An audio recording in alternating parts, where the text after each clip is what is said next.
할렐루야. 수요예배 나오신 여러분을 주님의 이름으로 환영하고 축복합니다. 이 시간 좌우에 계신 분들 또 앞뒤에 계신 분들과 한번 이렇게 인사해 보겠습니다. 영원한 것을 위해 이 자리에 오신 당신을 축복합니다. 시작. 영원한 것을 영원한 것을 위해 이 자리에 오신 여러분을 축복합니다. 아멘. 조금 길기는 하지만 제가 다시 한 번 더 말씀드리겠습니다. 영원한 것을 위해 이 자리에 오신 여러분을 주님의 이름으로 축복합니다. 아멘. 오늘은 인생은 안개와 같습니다 라는 제목으로 함께 은혜의 말씀 나누길 소망합니다. 야고보는 이전 본문인 4장 1절부터 또 10절에서 그리스도를 믿는 형제 자매들 간의 이 불화와 또 분쟁에 대한 문제를 다루었었죠.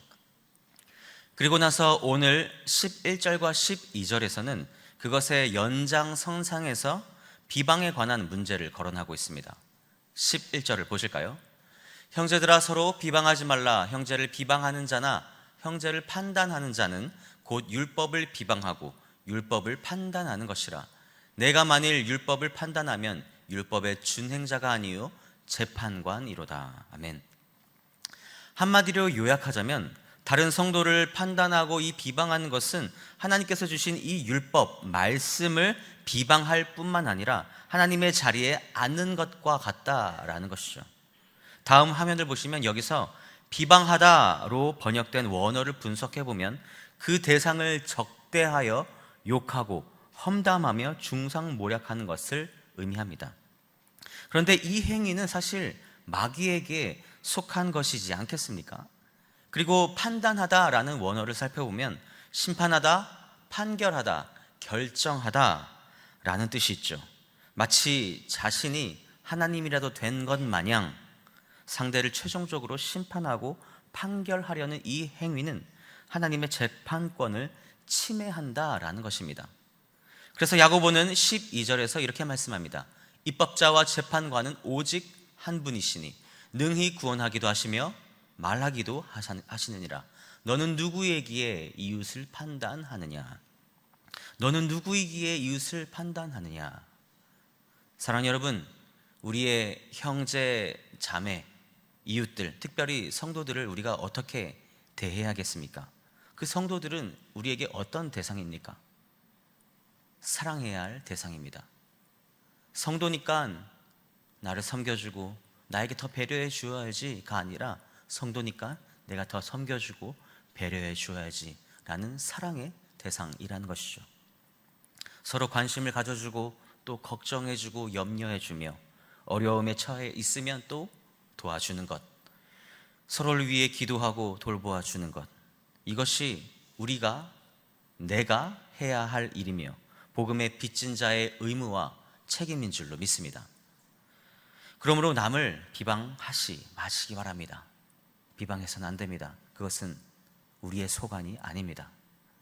누가복음 10장에 보면은 선한 사마리아인의 비유가 나오는데요. 예수님께서 이 비유를 말씀하신 이유가 무엇이라고 생각하십니까? 성도는 이 선한 사마리아인과 같이 그렇게 이웃을 사랑해야 한다라는 것이죠. 그는 강도 만난 자가 왜 그런 일을 당했는지, 왜 그런 일에 공경에 처했는지 판단하거나 정죄하지 않았습니다. 이 선한 사마리아인은 이웃을 판단하지 않았다는 것입니다. 그는 그저 공경에 처한 그를 어떻게 했습니까? 도와주지 않았습니까? 그를 평가한 것이 아니라 그저 공경에 처했기 때문에 도와주었습니다. 그런데 남을 함부로 비방하거나 험담을 한다면 공경에 처한 그 사람을 더 공경에 빠뜨리는 위험한 행위라는 것이죠.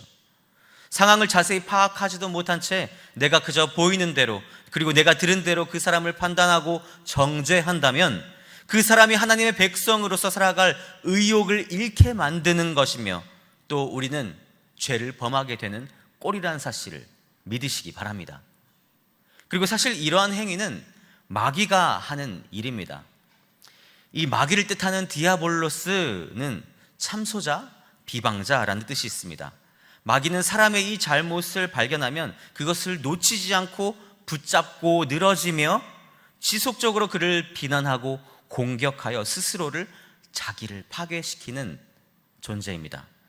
이렇게 남을 판단하고 비방하는 것은 사탄 마귀의 이런 참소 행위에 가담하는 악행일 뿐만 아니라 그런 디아볼로스를 닮으려고 하는 죄임을 믿으시기 바랍니다. 여러분은 사탄이십니까? 아니면 성도이십니까? 사탄은 남을 판단하고 정죄하고, 성도는 남을 배려하고 품어주고 사랑해줍니다. 무엇보다 우리 인간의 이 입법자와 재판관은 오직 한 분, 하나님이라는 사실을 믿으시기 바랍니다. 창조주는 사람을 구원하시기도 하고 멸망시키시는 분이기 때문에 오직 주님만이 우리를, 인류를 심판하실 수 있는 유일한 자격이 되십니다. 그런데 내가 뭐라고 남을 판단하고 정죄한단 말입니까? 우리는 그 사람의 속사정을 잘 알지도 못한 채, 그리고 안다고 해도 극히 일부분만 알면서도 그 사람을 판단하고 결정짓습니다. 그 사람이 왜 그런 말을 했는지, 그 사람이 왜 그런 행동을 했는지 알지도 못하면서 그 과정 속에서 수많은 일들이 일어났음에도 불구하고 나는 그저 한 가지 사건만을 보고 판단합니다. 물론 상식 수준에서 벗어난 말과 행동이었다면 우리가 그렇게 생각하기란 쉽진 않겠지만, 그럼에도 불구하고 안타까워하는 그 정도까지만 하시고 오히려 그 사람을 위해 기도해주는 성숙한 그리스도인이 되시기를 간절히 소망합니다. 그리고 이어서 야고보는 허탄한 생각에 대한 경고를 하고 있는데요, 13절을 보실까요? 들으라, 너희 중에 말하기를 오늘이나 내일이나 우리가 어떤 도시에 가서 거기서 1년을 머물며 장사하여 이익을 보리라 하는 자들아. 어떤 사람이 오늘이나 내일 혹은 1년 동안 그 도시에 가서 장사를 하여 큰 이익을 남기려는 계획을 세웠습니다. 이것을 우리가 죄라고 할 수 있을까요? 죄가 아니죠. 자신의 이 미래에 대하여 계획을 세우려는 것은 꿈과 비전을 가진 진취적인 사람이라고 할 수 있지 않겠습니까? 그런데 그 다음 구절인 14절을 보면 야고보는 이런 자를 향하여 인생이 아침 안개와 같이 잠깐 보이다가 사라지는 허망한 것임을 알지 못하는 어리석은 자라고 말합니다. 내일을 너희가 알지 못한도다. 너희 생명이 무엇이냐? 너희는 잠깐 보이다가 없어지는 안개니라. 도대체 야고보는 왜 이런 말을 한 것일까요? 지금 야고보는 미래를 전혀 계획 없이 살아야 한다라고 말하는 것이 절대 아닙니다. 다만 문제는 이 미래의 계획을 세울 때 하나님의 그 뜻에 대한 생각을 제외시키면 안 된다라는 것이죠. 여러분은 어떤 일을 시작할 때 순서가 어떻게 되십니까? 대부분의 사람들은 무슨 일을 시작할 때, 어떤 일을 결정할 때 먼저 계획을 세우고 내가 생각을 하고 결정한 다음에 무엇을 하죠? 기도를 합니다. 그런 다음 만약 자신의 뜻대로 일이 풀리지 않는다면, 그 계획이 틀어진다면, 내 마음대로 되지 않는다면 하나님께 이렇게 원망합니다. 주님, 왜 이렇게 저를 힘들게 하십니까? 주님, 왜 저에게 복을 주지 않으십니까? 정말 너무하십니다 라고 말이죠. 오늘날 기독교가 세상으로부터 지탄을 받는 이유가 있다면 그것은 곧 모든 책임과 비난은 다 주님께 돌리려고 하면서 모든 축복과 영광은 자신이 받으려고 하기 때문이 아닐까요? 또한 많은 성도들이 이 물질에 대해서는 하나님께 돌려드려야 마땅한 것임을 이제 너무나도 잘 알고 있습니다. 그리고 이제는 그 물질을 넘어서 시간에 관한 그 개념까지도 내 것이 아니라 시간도 하나님의 것이기에 지혜롭게 사용해야 하며 하나님을 위해 시간을 사용해야 된다라는 사실을 예전보다는 많이 인식하고 깨닫고 있는 것 같습니다. 그렇다면 이 나의 삶에 대한 계획은 어떻습니까?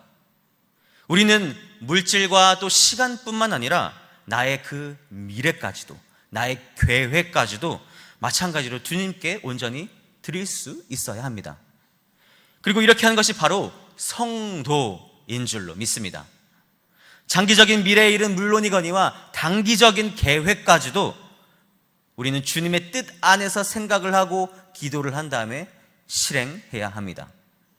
그러므로 계획을 세우기 전에는 반드시 먼저 선행되어야 할 일은 하나님의 뜻이 무엇인지를 먼저 여쭤보는 것이겠죠. 그런데 하나님과 관계없이 오직 자신을 위한 그 계획을 세웠다는 것은, 다시 말해 자신의 성공과 안락함을 위해 계획을 세우는 그 일은 인생이 자신의 것이라고 하는 그 교만함에서부터 출발하는 것입니다. 그렇기 때문에 이것 역시도 자신을 창조주와 동급으로 여기는 엄청난 죄악임을 믿으시기 바랍니다. 프랑스의 영웅이자 유럽 대륙을 거의 정복하고 자유와 또 평등과 박애의 정신을 전파한 나폴레옹, 그 나폴레옹을 다들 잘 아실 것입니다.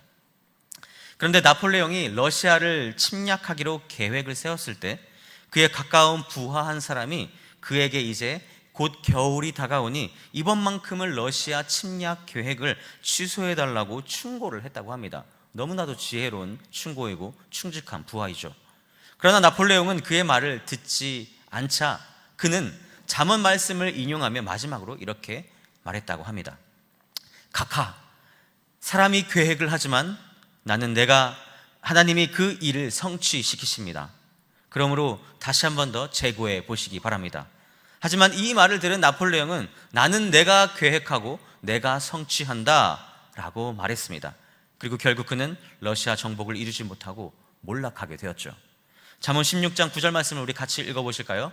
시작. 사람이 마음으로 자기의 길을 계획할지라도 그의 걸음을 인도하시는 이는 여호와시니라. 사람이 마음으로 자기의 길을 계획할지라도 그의 걸음을 인도하시는 이는 누구시라고요? 여호와 하나님이십니다. 사랑하는 여러분, 여러분의 삶은 누구의 것입니까? 내 것입니까? 하나님의 것입니까? 바라기는 하나님 없이 자신의 삶을 계획하는 것은 너무나도 어리석은 일임을 잊지 마시기 바랍니다. 그렇습니다. 우리는 이 내일 일을 알지 못하는 한없이 연약하고 부족한 그런 존재들입니다. 그래서 한 치 앞도 모른다는 것이 인생이다라는 말도 있지 않습니까? 내일이란 시간은 하나님의 것입니다. 그리고 우리는 오늘로 주신 이 하루를 그저 감사하며 살아갈 뿐이죠. 그것이 인간이며 그것이 성도입니다. 여기에 계신 분들 중에, 그리고 영상을 보고 계시는 분들 중에 나는 이 내일이라는 시간을 자신 있게 살 수 있다라고 100% 확신할 분이 아마 없으실 줄 압니다. 아무도 없습니다. 내일은 고사하고 우리가 예배가 끝난 후 저 문을 나간 뒤 1시간 뒤에도 어떤 일이 일어날지를 모릅니다. 그런데 그런 우리가 이 세상을 나를 위해, 나의 삶을 살기 위해 하나님을 제외한다고 말한다는 것이 얼마나 어리석은 일이란 말입니까? 그러므로 야고보는 16절에서 교만한 마음으로 자랑하는 것이 얼마나 어리석으며 죄라 라고 단호하게 말합니다. 이제도 너희가 허탄한 자랑을 하니 그러한 자랑은 다 악한 것이라. 하나님의 인도하심과 그 도우심 없이 오로지 자신의 능력으로 이 세상을 잘 살 수 있다라고 생각하는 것은 다 악한 것이다, 다 교만한 것이다, 다 스스로가 하나님이 되는 것이다, 지금 야고보는 말씀하고 있습니다. 그렇기 때문에 죄를 짓지 않기 위해서는 자신의 실력이나 자신의 가문이나 자신의 인맥이나 자신의 학벌 등등 그 밖에 모든 것들이 자기를 자랑하는 일, 자신을 드러내는 일이 되지 않아야 할 줄로, 우리는 조심해야 할 줄로 믿습니다. 또한 반대로 17절에서 야고보는 선한 일이 무엇인지 알면서도 하지 않는 것도 죄라고 말합니다. 그러므로 사람이 선을 행할 줄 알고도 행하지 아니하면 죄니라. 지금까지는 하나님의 뜻과 그분의 말씀을 제대로 몰라 짓는 죄에 대해서 말씀하였다면, 이제는 마지막 구절에서는 하나님의 뜻을 알면서도 순종하지 않는 자들에 관한 경고라고 할 수 있죠. 굉장히 위험한 상태이지만 실제로 교회 안에는 이런 분들이 의외로 많습니다. 오늘날 나는 기독교인이다, 나는 그리스도인이다, 나는 하나님을 믿는다 라고 말하는 수많은 사람들 중에서 정말 하나님의 실제를 믿고 하나님과 동행하며 살아가는 사람들이 과연 얼마나 될까요? 여러분이 그렇게 살아가고 계십니까? 직분자들 중에서도 날마다 삶 속에서 삼위 하나님과 동행하며 참된 예배자로 살아가는 사람들이 얼마나 될까요? 여러분은 날마다 매 순간순간마다 하나님과 동행하고 있다고 자신 있게 말씀할 수 있겠습니까? 베드로후서 2장 21절에 보면 이런 말씀이 있는데 우리 함께 읽어보겠습니다. 시작. 의의 도를 안 후에 받은 거룩한 명령을 저버리는 것보다 알지 못하는 것이 도리어 저희에게 나으니라. 아멘. 많은 사람이 이 성경에 대한, 기독교에 대한, 교회에 대한 지식을 너무나도 많이 가지고 있음에도 불구하고 하나님의 뜻에 순종하지 않는, 다시 말해 하나님의 말씀대로 살지 않는 이유가 무엇일까요? 그 이유는 바로 교만하기 때문입니다. 교만하기 때문입니다. 입으로는 하나님을 고백하지만, 나의 입술로는 하나님을 찬양하지만 마음으로는, 실제 나의 삶 속에서, 생활 속에서는 자신의 생각에 따라 자신의 능력을 의지하여, 자신의 인맥을 의지하여 살 수 있기 때문이라고 생각하고 있다는 것입니다. 그러니까 하나님을 의지할 필요가 전혀 없죠. 필요성을 느끼지 못합니다. 신앙생활을 하다 보니 하나님께서는 내 뜻대로 산다고 해서 당장 벌을 내리시는 분이 아님을 알기에 이래도 된다고 생각하는 것일까요? 그러나 하나님께서 주신 이러한 자유에 대한 남용은 결국 교만과 또 불순종의 삶을 낳게 되는 줄로 믿습니다. 그리고 하나님을 아는 이 지식에는 책임이 따른다는 사실을 명심해야 할 줄로 믿습니다. 왜냐하면 하나님께서는 우리가 알고 있는 것만큼 오늘의 말씀처럼 그에 따른 책임을 요구하실 것이기 때문이죠. 결론적으로 야고보는 15절에서 주님의 뜻이라면 우리가 살기도 하고 이것저것도 할 것이다 라고 말씀합니다. 너희가 도리어 말하기를 주의 뜻이면 우리가 살기도 하고 이것이나 저것을 하리라 할 것이거늘. 내가 계획을 세웠을지라도 주님께서 나를 더 살게 해주셔야, 주님께서 나에게 더 시간을 주셔야 가능하다라는 사실을 잊지 말라는 것이죠. 특별히 하나님께서는 우리가 무엇을 하든 어디를 가든 당신에게 먼저 그 뜻을 묻는 당신의 백성들을 정말 너무나도 기뻐하신다는 사실을 잊지 마시기 바랍니다. 말씀을 맺고자 합니다.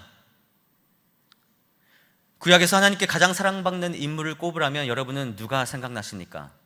저는 당연 다윗을 꼽을 것 같습니다. 다윗의 그 젊은 날을 돌아보면 정말 고생길이 이만저만이 아니었죠.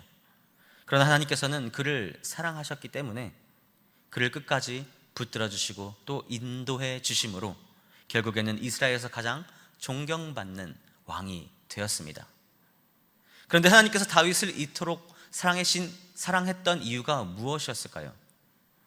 하나님께서 다윗을 이토록 사랑하셨던 이유는 바로 그가 하나님을 온 마음과 정성을 다해 사랑했기 때문입니다. 물질뿐만 아니라 시간까지도, 자신의 미래 계획까지도 다 하나님께 온전히 맡겼기 때문에 하나님께서는 다윗을 사랑하셨고 그를 이스라엘에서 가장 존경받는 왕으로 세워주신 줄로 믿습니다. 그 증거가 시편에 많이 기록되어 있는데요, 그 중에 한 구절인 25편 4절과 5절을 우리 함께 읽어보겠습니다. 살아계신 하나님의 말씀입니다. 시작. 여호와여 주의 도를 내게 보이소서. 주의 길을 내게 가르치소서. 주의 진리로 나를 지도하시고 교훈하소서. 주는 내 구원의 하나님이시니 내가 종일 주를 기다리나이다. 아멘. 그러므로 성도라면 하나님의 뜻을 먼저 구하고 그분의 뜻대로 살아가야 하는 자들인 줄로 믿습니다. 하나님의 백성된 사랑하는 신일 교회 성도 여러분, 하나님의 뜻을 아는 것은 고상한 지식입니다.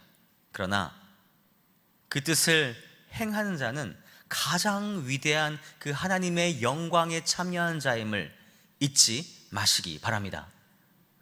바라기는 남은 한 주간 잠깐 보이다가 없어지는 이 안개와 같은 이 세상의 삶을 쫓지 마시고 주일과 새벽 그리고 오늘 수요 예배를 통해 들으신 그 말씀을 마음속 깊이 새기어 실천함으로 주님의 뜻을 이루어 가시는 진짜 그리스도인들이 다 되시기를 우리 주 예수 그리스도 이름으로 간절히 축원합니다.